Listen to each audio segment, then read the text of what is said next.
आज अपन बात करेंगे बीकॉम फाइनल ईयर में वित्तीय नियोजन फाइनेंशियल प्लानिंग की।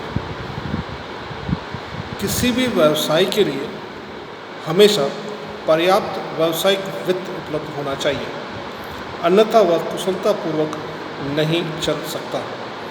व्यावसायिक वित्त की समुचित व्यवस्था के लिए ठोस वित्तीय नियोजन की आवश्यकता होती है।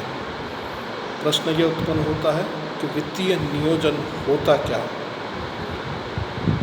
वित्तीय नियोजन से तात्पर्य किसी भी संस्था के लिए आवश्यक पूंजी के पूर्वानुमान से लगाया गया है कि किसी भी व्यवसाय को चलाने के लिए कितने वित्त की आवश्यकता होगी और वो वित्त किन किन स्रोतों से और किस किस लागत पर और कितनी मात्रा में उपलब्ध हो सकता है। यदि हम दूसरे शब्दों में बात करें तो वित्तीय नियोजन से तात्पर्य व्यवसाय के लिए वित्तीय उद्देश्यों का निर्धारण करना, वित्तीय नीतियों का निर्माण करना तथा वित्तीय प्रविधियों का विकास करना है। वित्तीय नियोजन के संबंध में निम्न 3 बातें महत्वपूर्ण हैं। नंबर 1, पूंजीकरण कैपिटलाइजेशन। वित्त की आवश्यक मात्रा का अनुमान लगाना पूंजीकरण कहलाता है। दूसरा, वित्तीय संरचना कैपिटल स्ट्रक्चर, अर्थात पूंजी में किन किन प्रतिभूतियों को सम्मिलित किया जाएगा, अर्थात कितनी इक्विटी शेयर कैपिटल होगी, कितनी प्रेफरेंस शेयर कैपिटल होगी, कितना डिवेंचर होगा, कितनी ओन कैपिटल होगी, कितनी बोरोइंग कैपिटल होगी। और तीसरा, पूंजी का प्रबंध, यानी यह देखना होगा कि पूंजी लाभप्रद व उचित ढंग से प्रयोग हो रही है या नहीं। यदि हम विस्तृत अर्थ में बात करें तो वित्तीय नियोजन में 3 बातें सम्मिलित होती है। नंबर 1, वित्तीय लक्ष्यों का निर्धारण, फाइनेंशियल ऑब्जेक्टिव्स डिसाइड करने होंगे। सेकंड, वित्तीय नीतियों का निर्धारण करना, ऐसी वित्तीय नीतियों का निर्माण करना होगा जिससे वित्तीय लक्ष्यों की पूर्ति की जा सके, यानी पहले लक्ष्य निर्धारित होंगे और उन लक्ष्यों को पूरा करने के लिए नीतियां बनाई जाएगी और नीतियां ऐसी बनाई जाएगी ताकि लक्ष्य या टारगेट पूरा किया जा सके। ये जितनी भी नीतियां बनाई जाती हैं, ये नीतियां वित्तीय विभाग में विभिन्न स्तर पर काम करने वाले अधिकारियों द्वारा बनाई जाती है और इन नीतियों के पालन में पूंजी के अनुकूलतम और कुशलतम प्रयोग में सहायता मिलती है। इन दोनों के बाद तीसरा है वित्तीय प्रविधियाँ, यानी प्रोसीजर क्या होगा। वित्तीय निष्पादन के लिए प्रमाप निर्धारित किए जाते हैं तथा वास्तविक प्रगति को प्रमाप के संदर्भ में जांच कर विचलन ज्ञात किया जाता है, यानी वेरिएंस क्यों आ रहा है। स्टैंडर्ड डिसाइड होगा, एक्चुअल फैक्ट और स्टैंडर्ड के बीच का निर्धारण करके वेरिएंस पता लगाए जाएंगे। विचलनों एवं विसंगतियों को रोकने के लिए वित्तीय नियंत्रण आवश्यक है। वित्तीय नियंत्रण के लिए बजटीय नियंत्रण, लागत नियंत्रण, वित्तीय विवरणों का विश्लेषण एवं निर्वचन आदि विधियों का प्रयोग किया जाता है। इस प्रकार से वित्तीय नियोजन से अभिप्राय वित्त के संबंध में बनाई गई योजना से है, जिसमें वित्त को प्राप्त करने के स्रोत, उसका तरीका, उसको प्रयोग करने के तरीके और उसको नियंत्रण करने की विभिन्न प्रविधियाँ और तकनीक को सम्मिलित किया जाता है। किसी भी व्यावसायिक संस्था की सुदृढ़ वित्तीय नियोजन की निम्न विशेषताएं पाई जाती है, यानी अगर किसी कंपनी ने फाइनेंशियल प्लानिंग किया है तो फाइनेंशियल प्लानिंग में यह विशेषताएं होना जरूरी है। नंबर 1, जो भी वित्तीय नियोजन किया जाए सरल होना चाहिए। सरल यानी सभी को समझ में आना चाहिए। लोचशीलता एलास्टिसिटी होनी चाहिए। एलास्टिसिटी के साथ साथ दूरदर्शिता, यानी वह बहुत लंबी अवधि की सोच के बनाई गई हो, शॉर्ट टाइम पीरियड का नहीं हो, लॉन्ग टर्म होना चाहिए। उसकी उपयोगिता होना चाहिए, यूटिलिटी होनी चाहिए, इस तरह का होना चाहिए जिसको व्यापार के लिए उपयोगी सिद्ध किया जा सके। पूर्णता होनी चाहिए, कहने का मतलब संपूर्ण चीज़ें उसमें सम्मिलित होनी चाहिए, अपूर्ण नहीं होना चाहिए। मितव्ययी होना चाहिए, कॉस्ट उसकी कम आए, बिजनेस के हिसाब से सही हो, लागत कम आनी चाहिए उसकी। अच्छा कम्युनिकेशन, संचार सुविधाएं अच्छी होनी चाहिए ताकि टॉप से लगाकर बॉटम तक सभी को उसका लाभ मिले। सुगमता से लागू किया जाना, ऐसा फाइनेंशियल प्लान होना चाहिए जिसको आसानी से लागू किया जा सके और हर फैक्टर, हर उत्पादन के क्षेत्र में उसको यूज़ किया जा सके। ऐसा होना चाहिए जिसको नियंत्रित किया जा सके, कभी भी आवश्यकता अनुसार घटाया जाए बढ़ाया जाए, दोनों परिस्थितियाँ में नियंत्रित होना चाहिए। और रिस्क कम से कम होनी चाहिए, कम जोखिम वाली होनी चाहिए। किसी भी संस्था की वित्तीय नियोजन 3 प्रकार के हो सकते हैं। नंबर 1, अल्पकालीन वित्तीय नियोजन हो सकता है, जो बहुत ही कम अवधि का होगा। 1 वर्ष के लिए वित्तीय नियोजन किया जाएगा तो वह अल्पकालीन कहलाएगा। दूसरा मध्यकालीन होगा, जो 1 वर्ष से अधिक अवधि का होगा, लेकिन 5 वर्ष से अधिक अवधि का नहीं होगा। 1 वर्ष से 5 वर्ष की अवधि तक के लिए जो नियोजन किया जाएगा वो मध्यकालीन कहलाएगा। और दीर्घकालीन वित्तीय नियोजन वो होता है जो 5 वर्ष से अधिक अवधि के लिए बनाया जाता है, बहुत दूर की सोच के जो प्लान किया जाता है वो दीर्घकालीन वित्तीय नियोजन कहलाएगा। तो वित्तीय नियोजन 3 प्रकार के हैं, अल्पकालीन, मध्यकालीन और दीर्घकालीन। इसके बाद हम बात करेंगे वित्तीय नियोजन को कौन कौन सी चीज़ें प्रभावित करती है, यानी कौन कौन से ऐसे फैक्टर्स हैं जिससे एक व्यवसाय के वित्तीय नियोजन प्रभावित होते हैं। वित्तीय नियोजन को प्रभावित करने वाले अनेक तत्व हैं, लेकिन उनमें से प्रमुख तत्व निम्न हैं। नंबर 1, व्यवसाय का स्वभाव। आप किस प्रकार का व्यापार करते हैं। व्यापार के नेचर के ऊपर डिपेंड करता है कि आपको कितनी मात्रा में पूंजी की लिक्विडिटी की आवश्यकता हो सकती है, कितने पैसे की आपको आवश्यकता कब पड़ सकती है, आप जो पैसा लेना चाहते हैं उस पैसे को किस लागत पर प्राप्त कर सकते हैं। तो सब कुछ व्यवसाय के स्वभाव पर निर्भर करता है, व्यवसाय की खुद की आय पर निर्भर करता है। बहुत से ऐसे व्यवसाय होते हैं जिनमें व्यापार आज किया जाता है, पैसा आने में 15 दिन, 20 दिन, महीना लग जाता है। बहुत से ऐसे व्यवसाय होते हैं जिसमें 100% व्यवसाय रोकड़ में किया जाता है। बहुत से ऐसे व्यवसाय होते हैं जिसमें पैसा आने में 6-6 महीने, साल भी लग जाता है। तो आपकी आय की रिकवरी में कितना टाइम लगता है, इस पे भी नियोजन निर्भर करता है। व्यवसाय में जोखिम कितनी है, रिस्क फैक्टर कितना है। बहुत से व्यवसाय में रिस्क फैक्टर 5%, 10% होता है, किसी में 50% होता है, किसी में 50 से भी ज़्यादा हो सकता है। तो निर्भर करता है रिस्क कितनी है, रिस्क के ऊपर वित्तीय नियोजन निर्भर करता है। व्यवसाय में विस्तार की योजनाएं कैसे।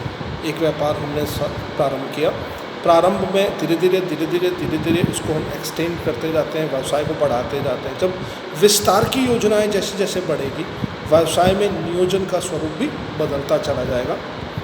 व्यवसाय की प्रतिष्ठा कितनी है, व्यवसाय की आकार क्या है, आप मध्यम स्तरीय व्यापार करते हैं, लार्ज स्केल का करते हैं, कौन से स्केल का करते हैं, किस स्तर का करते हैं, उसके ऊपर भी निर्भर करता है। सरकार पर नियंत्रण कितना है, सरकार आपके ऊपर कितना नियंत्रण रखती है, सरकार की नीतियाँ कब बदलती है, कैसे बदलती है, ये भी आपके वित्तीय नियोजन को प्रभावित करता है।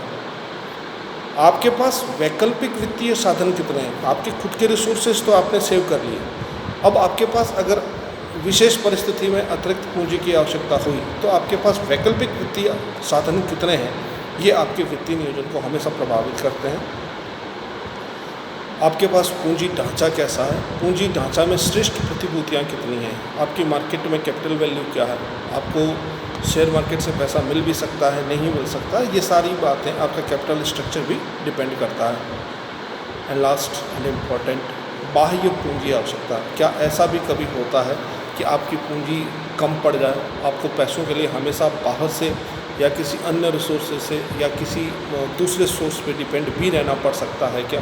तो ये सब कुछ निर्भर करता है आपके व्यवसाय के नेचर पर, आपके कार्य करने की शैली पर, आपकी कार्य की गुणवत्ता पर निर्भर करता है कि क्या आपको कभी बाहर से भी पैसों की आवश्यकता पड़ सकती है। यदि है तो वो आपके वित्तीय नियोजन को प्रभावित करेगा। अब हम बात करेंगे वित्तीय नियोजन का महत्व। देखिए, किसी भी व्यवसाय की सफलता तभी संभव है जब वित्तीय नियोजन पूर्णतया सही हो।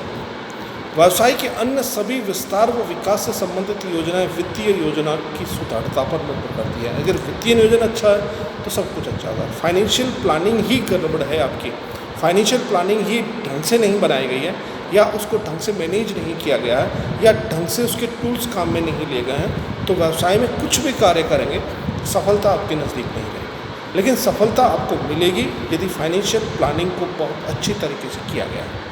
तो वित्तीय नियोजन हमारे व्यवसाय के लिए कितना महत्वपूर्ण है, यह निम्न बिंदुओं से स्पष्ट है। नंबर 1, व्यवसाय का सफल प्रवर्तन। अब किसी भी व्यवसाय को चलाना है, किसी भी व्यवसाय को नए आयाम प्राप्त करने हैं, किसी भी व्यवसाय को नई ऊंचाइयों को छूना है, सब कुछ निर्भर करेगा आपके वित्तीय प्रबंध। वित्तीय प्रबंध जितना अच्छा होगा, व्यवसाय नव प्रवर्तन को प्राप्त करेगा। व्यवसाय का कुशल संचालन, व्यवसाय को अगर ढंग से एफिशिएंटली तरीके से चलाना है तो उसके लिए अच्छे वित्तीय प्रबंध क्या होना जरूरी है, अच्छा वित्तीय नियोजन होना जरूरी है। अगर नियोजन आपका अच्छा रहा तो आपका व्यवसाय स्वतः ही अच्छा चलेगा। व्यवसाय का विस्तार है विकास, समय समय पे व्यवसाय को बढ़ाना है, उसका एक्सटेंशन करना है, नया कुछ करना है, उसके लिए वित्तीय नियोजन सबसे महत्वपूर्ण है। तो वित्तीय नियोजन इसलिए महत्वपूर्ण है कि व्यवसाय का कभी भी विस्तार करना हो, व्यवसाय का कभी भी और कुछ नई योजनाएं लानी हो, विकास करना हो तो आवश्यक है। संचालन क्रियाओं में मितव्ययिता, अगर आपकी ऑपरेटिंग एक्टिविटीज़ है, ऑपरेटिंग एक्टिविटीज़ को सफल बनाना है तो उसके लिए भी आपको अच्छा वित्तीय नियोजन करना होगा। व्यवसाय की जितनी भी एक्टिविटीज़ है, कुछ जैसे उदाहरण के तौर पर प्रोडक्शन है, फाइनेंस है, रॉ मटेरियल परचेज है, प्रोसीजर है, फिर सेल्स है, मार्केटिंग है, इन सभी के बीच में आपको कम्युनिकेशन बिठाना होगा। इसको हम बोलते हैं समन्वय।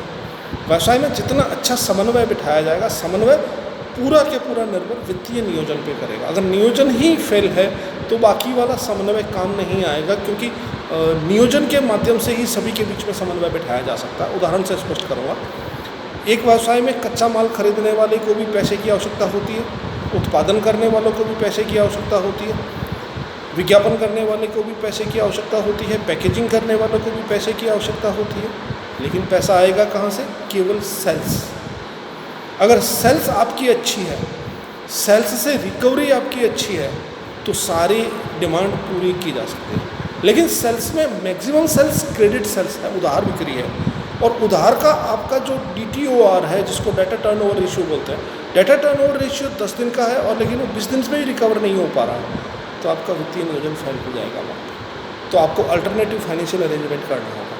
तो वित्तीय नियोजन अगर ढंग से किया हुआ होगा, आपके पास अल्टरनेटिव अरेंजमेंट हमेशा अवेलेबल होंगे, तो कोई भी किसी भी डिमांड को, फाइनेंशियल रिक्वायरमेंट को समय पर पूरा किया जा सकता है। व्यवसाय में पर्याप्त तरलता, देखिए बहुत ही सीधी सीधी कहावत है कि ओछी पूंजी धंधे को खा जाती है। अगर धंधे में पर्याप्त मात्रा में पूंजी नहीं है और उसकी तरलता नहीं है, लिक्विडिटी हमेशा नहीं है, गले में अगर पैसे नहीं हैं तो व्यवसाय खत्म हो जाएगा। तो वो लिक्विडिटी बनाए रखने के लिए अच्छे फाइनेंशियल प्लानिंग की जरूरत पड़ती है। विनियोजित पूंजी पर उचित प्रत्याय, जिन लोगों ने हमारे व्यवसाय पर विश्वास किया है, हमारे शेयर्स खरीदे हैं, हमारे डिवेंचर खरीदे हैं, उनको समय पे पूरा लाभांश मिले, उन्हें समय पर पूरा ब्याज मिले।